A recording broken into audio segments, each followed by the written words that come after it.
नमस्कार साथियों। दोस्तों, एग्जाम का फॉर्मेट आ चुका, शेड्यूल आ चुका और 21 अगस्त से 4 सितंबर एग्जाम फाइनल हो गया है। आप सभी लोग अब अपनी कमर कस लीजिए और जैसा कि मैं हर रोज यूट्यूब की लाइव क्लास में बोलता आ रहा हूं कि आप लोग लगातार पढ़ाई जारी रखिए। एग्जाम की डेट आएगी ही आएगी और कभी भी आ सकती है। और दोस्तों, अब सबसे ज्यादा जो दिमाग में ये चल रहा है कि किस तरह से आखिरी दिनों में ऐसी तैयारी करें ताकि हमारा पेपर 1 और पेपर 2 दोनों ही बढ़िया हो जाए। और खास तौर पर पेपर 1 जो कि सबसे ज्यादा महत्वपूर्ण है, क्योंकि पेपर 2 में तो सब्जेक्ट में तो क्या है, ज्यादातर बच्चे लगभग मोर और लेस आसपास ही रहते हैं। बहुत ज्यादा वेरिएशन सब्जेक्ट में आपको मिलेगा नहीं। तो सब्जेक्ट वाले में तो कंपटीशन ज्यादा रहता नहीं है, या यूं कहें कि उसमें कंपटीशन ज्यादा हो जाता है। पेपर 1 में ही बहुत ज्यादा हेर फेर हो जाता है और कर सकते हो आप। तो आज का सेशन इस बात के लिए है कि पेपर 1 को कैसे अच्छा किया जाए, किस तरह से स्ट्रेटेजी बनाई जाए कि पेपर 1 हमारा बहुत अच्छा हो जाए और स्कोर, मेरा टारगेट है कम से कम 40 क्रॉस हो जाए, 45 क्वेश्चन 46 क्वेश्चन सही हो जाए हमारे पेपर 1 में। तो उसके लिए कुछ पॉइंट्स मैं आपके सामने आज रखने वाला हूं।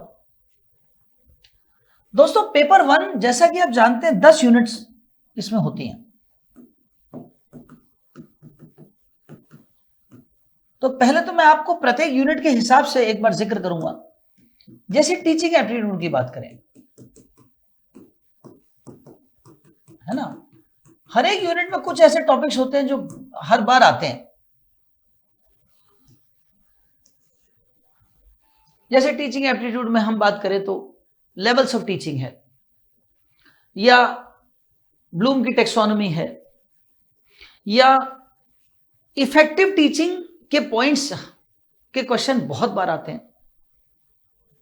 आजकल एक चीज और रेगुलर आने लग गई, लर्निंग और टीचिंग का जो अंतर है, या टीचिंग और लर्निंग का जो रिश्ता है या संबंध है, उस पर क्वेश्चंस।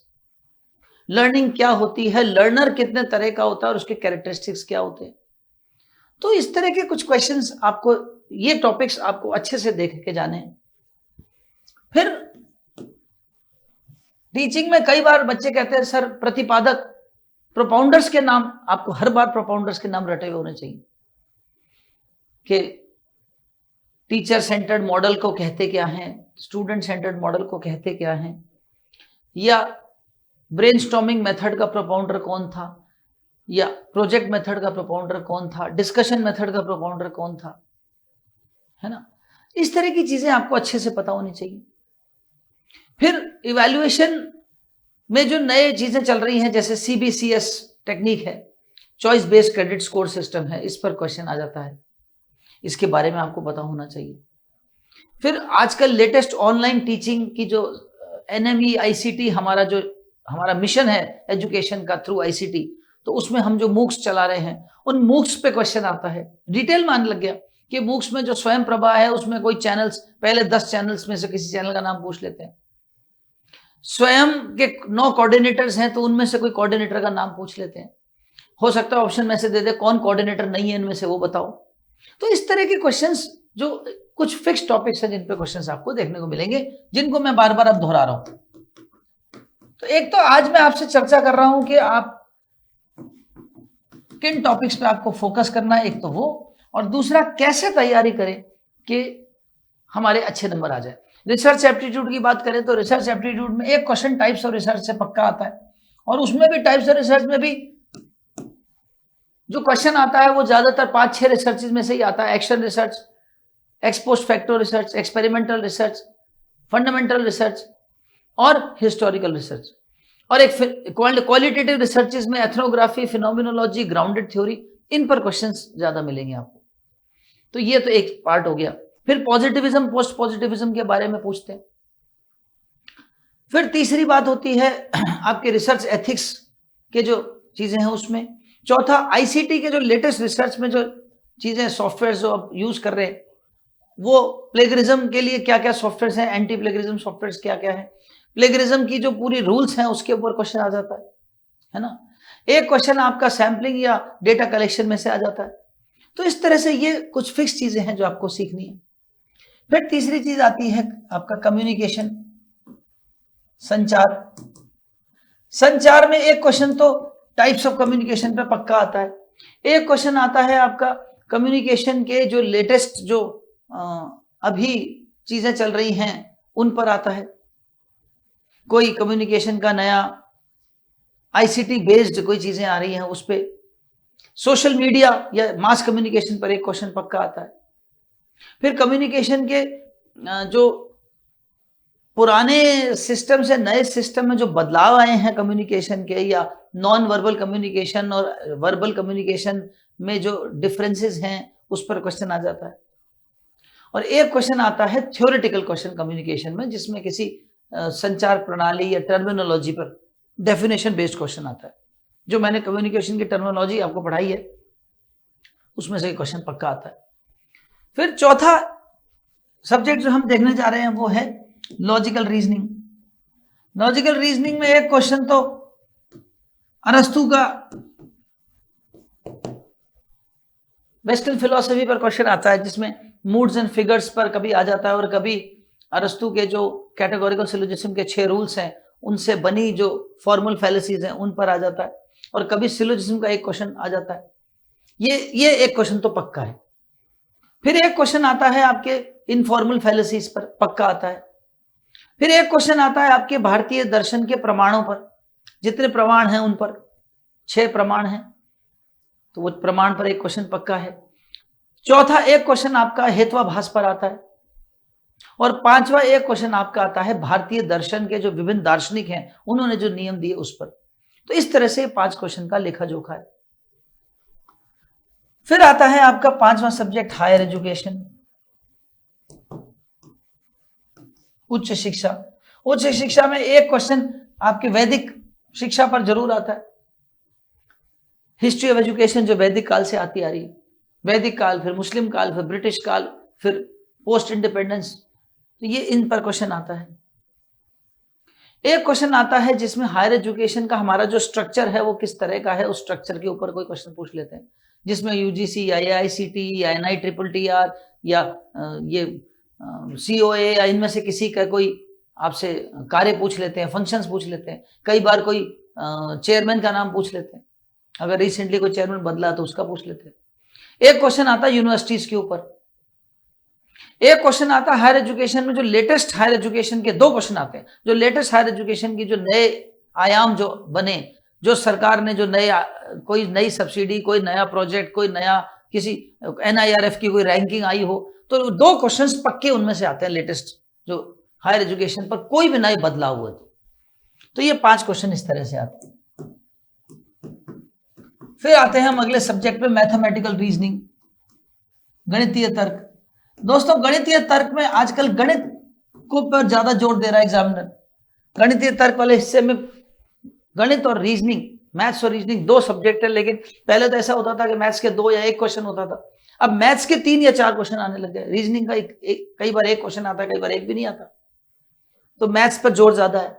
तो आप मैथ्स में फोकस करिए, और मैथ्स में भी किन चैप्टर से फोकस करिए। प्रॉफिट एंड लॉस पक्का आता है, percentage and profit and loss दोनों मिलते जुलते चैप्टर हैं, percentage, profit and loss, simple interest, compound interest, है ना। तो ये 3 चैप्टर मिला करके 1 से 2 क्वेश्चन हर बार आ रहे हैं, परसेंटेज, प्रॉफिट एंड लॉस और इंटरेस्ट, ब्याज। फिर एक क्वेश्चन आता है आपका रेशियो प्रोपोर्शन या औसत में से किसी एक पे, और एक क्वेश्चन आता है समय कार्य और समय चाल दूरी में से किसी एक पर। तो ये 3 से 4 क्वेश्चन तो आ ही रहे हैं मैथ्स में। रीजनिंग में आपके नंबर सीरीज है, लेटर सीरीज है, कोडिंग डिकोडिंग है, रक्त संबंध है, ये 4-5 चैप्टर से इन्हीं में से ही क्वेश्चन आ रहे हैं बार बार, ये 4-5 चैप्टर में से ही आते हैं। Number series, letter series, coding decoding, रक्त संबंध और दिशा, ये 5 चैप्टर्स हैं, इन्हीं में से क्वेश्चन आपको मिलेंगे हमेशा। कभी 2 क्वेश्चन, कभी 1 क्वेश्चन, कभी 3 क्वेश्चन। 3 तो आ ही नहीं रहे, 1 या 2 रीजनिंग में आ रहे हैं, 3 मैथ्स में आ रहे हैं। फिर आ जाइए आप इसी से रिलेटेड सब्जेक्ट है डेटा इंटरप्रिटेशन, समंकों की व्याख्या। दोस्तों पूरा का पूरा ये चैप्टर मैथ्स से संबंधित है, और इसमें सिर्फ और सिर्फ 3 चीजें आपको ध्यान रखनी है। पहली, प्रतिशत। मैथ्स में जो प्रतिशत आप पढ़ रहे हैं, परसेंटेज पढ़ रहे हैं, हर दूसरे क्वेश्चन में परसेंटेज निकालने की जरूरत पड़ती है। कभी कभी तो 5 क्वेश्चन में परसेंटेज की उसे वास्ता पड़ता है। तो परसेंटेज आपका मजबूत करो, उस पर ट्रिक्स और प्रैक्टिस करो ताकि परसेंटेज आप क्विक निकाल सके, जबानी निकाल सके। 20,460 का 10% निकालना है तो तुरंत आप 2046 बोल सके, तो ये फटाफट कर सके आप, है ना। 20,000 का 17% निकालना है तो तुरंत मुंह से 3400 निकले, तो ये पेन की जरूरत ना पड़े इसके लिए। तो ये प्रतिशत सबसे ज्यादा जरूरत पड़ती। फिर हर दूसरे क्वेश्चन में आपको जोड़ना घटाने की आवश्यकता पड़ती, हर दूसरे क्वेश्चन में जोड़ना घटाना है। तीसरा, इसमें आपको क्वेश्चन के अंदर एक कई बार डीआई में बड़े क्वेश्चंस होते हैं, इसमें बड़े बड़े फिगर्स होती है, उसमें फॉर्मूले होते हैं। प्रॉफिट और लॉस का कई बार फॉर्मूला लगा देते हैं, कई बार एक्सपेंडिचर और इनकम का फॉर्मूला लगा देते हैं। तो वो फॉर्मूले वाले क्वेश्चन अगर आ जाते हैं तो उस फॉर्मूले को ध्यान से देखिएगा और उसको फॉर्मूले को छोटा करके आप फिर क्वेश्चन को सॉल्व करना शुरू कीजिए। डीआई में एक ट्रिक सिखा देता हूं आपको। 5 क्वेश्चन आते हैं, आप जब करना शुरू कर रहे हैं तो आप कई बार आंकड़ों के जोड़, कॉलम्स के और रोज के जोड़ लगाने पड़ते हैं। तो वो जो जोड़ आपने एक बार लगाया किसी क्वेश्चन के लिए, किसी रो का, तो उसको आप कागज पे अलग से साफ सुथरा लिख दीजिए। कई बार ऐसा होगा, ज्यादातर होता है कि फर्स्ट सेकंड क्वेश्चंस की जो कैलकुलेशन है उसके तीसरे चौथे पांचवें क्वेश्चन में दोबारा जरूरत पड़ती है, तो बार बार कैलकुलेट नहीं करना पड़े, एक बार जो निकालती है उसको काम में लो, तो वो आपका समय बचेगा। फिर तीसरा, 8वां सब्जेक्ट आता है आपका पीपल डेवलपमेंट एंड एनवायरनमेंट, पर्यावरण, एनवायरनमेंट। एनवायरनमेंट में दोस्तों 2 क्वेश्चन तो 100% पर्यावरण के लेटेस्ट जो अपडेट्स हैं उन पे आते हैं। 5 में से 2 से 3 क्वेश्चन पर्यावरण के सिर्फ और सिर्फ इस चीज के लिए आते हैं कि लेटेस्ट पर्यावरण में क्या नए अपडेट्स और आयाम और नई चेंजेस क्या आए, क्या प्रगति उन्नति चल रही है दुनिया में पर्यावरण में नई चीजों पर। 2 से 3 क्वेश्चन पक्के इस पे आएंगे, और बाकी के 2 या 3 क्वेश्चन जो बचते हैं वो आते हैं आपके सिलेबस में से, जैसे पोल्यूशन में से, प्रदूषण में से कोई क्वेश्चन आ गया, या एमडीजी एसडीजी का कोई क्वेश्चन आ गया, है ना, या ये जितने भी आपके जो कमिटीज और एग्रीमेंट्स और प्रोटोकॉल्स हुए हैं, क्योटो प्रोटोकॉल, पेरिस एग्रीमेंट, अर्थ समिट, है ना, रियो डी जेनेरो वाला अर्थ समिट, या आपका कोई इंटरनेशनल अलायंस जो सोलर अलायंस है वो, तो अलायंसेस वाले जो है उनमें से किसी में एक क्वेश्चन ये आ जाता है। तो इस तरह से 5 क्वेश्चन पर्यावरण के आते हैं। फिर आपका 9वां सब्जेक्ट है आईसीटी, आईसीटी यानी कंप्यूटर्स। आईसीटी पर भी 1 से 2 क्वेश्चन तो लेटेस्ट आईसीटी की जो भी टेक्नोलॉजी चेंजेस आए हैं उसमें आते हैं। एक क्वेश्चन आपका पक्का आता है आईसीटी का स्टोरेज प्रणाली पर, भंडारण क्षमता वाले क्वेश्चन में, उसमें टॉपिक में से, है ना। एक क्वेश्चन आता है आपके आईसीटी के जितने भी सॉफ्टवेयर हैं, या जैसे एचटीटीपी और एचटीटीपीएस में क्या फर्क है, जितने भी आपके ये इंटरनेट से संबंधित जितने भी प्रोटोकॉल्स और आईआर्स और यूआरएल्स हैं, इन पर से क्वेश्चन आ जाता है। और एक क्वेश्चन आता है आपके एब्रीविएशन, शॉर्ट फॉर्म्स का। तो इस तरह से 5 क्वेश्चन आईसीटी के आते हैं। और आखिरी में आता है आपका पैसेज, गद्यांश। दोस्तों गद्यांश के लिए वैसे तो आपको मैम ने ट्रिक सिखाई हुई है, बहुत अच्छी ट्रिक सिखाई है, और गद्यांश के लिए मैं तो एक ही बात कहूंगा कि रीडिंग की प्रैक्टिस जितनी ज्यादा करोगे उतना गद्यांश आपका अच्छा होगा। बिना रीडिंग की प्रैक्टिस के इसको आप रातों रात, कोई तरीका नहीं है जिससे आप इसको बढ़िया कर सको, रीडिंग करनी पड़ेगी। और इसकी एक ट्रिक होती है कि आप पहले क्वेश्चंस को कर लो, रिवर्स ट्रिक बोलते हैं, पहले क्वेश्चंस को पढ़ के फिर पैसेज को पढ़िए। तो ये तो बात मैंने बताई आपको कि 10 के 10 सब्जेक्ट्स में कौन कौन से क्वेश्चंस किस किस टॉपिक से आएंगे जो आपको ध्यान देने। अब मैं आता हूं आपको कार्यवाही कैसे करनी है पढ़ाई की और किस तरह से आप स्कोर ज्यादा लाएं। तो देखिए, जब आप कोई सब्जेक्ट पढ़ रहे हैं या पेपर 1 में आपने किया, तो आप ज्यादा से ज्यादा क्वेश्चंस करिए, यूनिट वाइज क्वेश्चंस। पहला काम तो आप ये करिए कि कोई भी यूनिट को तैयार करें तो यूनिट वाइज क्वेश्चंस करिए। फिर उसके बाद में दूसरा काम करिए, जब यूनिट्स तैयार हो जाएं उसके बाद में आप इंडिविजुअल टेस्ट दीजिए, पेपर के test, complete test, complete paper 1 के टेस्ट दीजिए,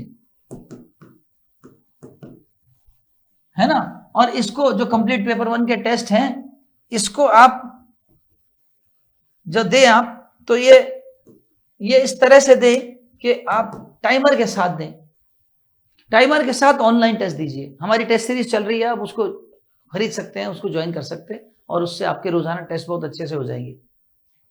तो कंप्लीट पेपर 1 का टेस्ट आप दीजिए। तीसरी चीज आती है, आप रिवाइज करते रहिए, रेगुलरली रिवाइज करिए, फीडबैक लेते रहिए अपने मित्रों से, अपने टीचर्स से। तो ये 3 चीजें आप करते रहिए तो आपका पेपर 1 बहुत अच्छा हो जाएगा, और पेपर 1 जितना अच्छा होगा उतना आपके लिए पेपर 2 में सहायता मिल जाएगी। तो आज के लिए इतना ही दोस्तों, इस सेशन के लिए। फिर मुलाकात होगी जल्दी ही। नमस्कार।